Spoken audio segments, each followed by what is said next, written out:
Amma gəl indimdən danış. I was an English teacher and translator about 21 years. Okay? Okay. Dünyanın 21 ülkəsində işləmişəm. 2 şəhid bacısıyam. Aynen. Balam yorğan döşəkdədir, ona görə düzlər deyəm. Allah kömək. Bu dəqiqə deyir Ağdamı alıb, Allah kömək olsun, canı da qurban prezidentimə.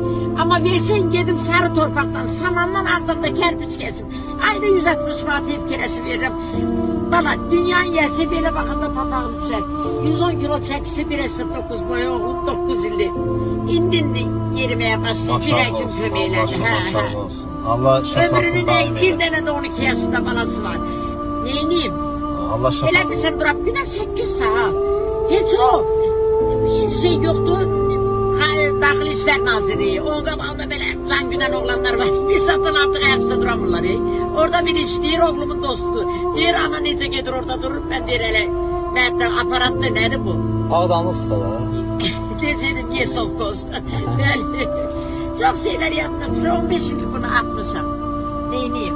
En axırıncı iş yerim Şimali İrlandiya, Dublin. En aşağısı günə 26 manatım mənim olmalıdır. Çörəksiz, yeməksiz, dərman pulu. Saat 4'e kadar dururum burada. Neyiniyim? Yazlı gelen olur, bir çoraba 5 manat veren olur. Bir de görsen 20 manat verir hala dur gidi be. Yani Allah cemaatimize değmesin. Allah sizleri mevzusuna eylesin. Allah ömrünü sağlam eləsin. Bərəkətli Birinci eləsin. can sağlığı, anaları incitmeyin. İkinci ruzi bereket. Allah sizlə ömrünü eləsin. Sağ ol, sağ ol.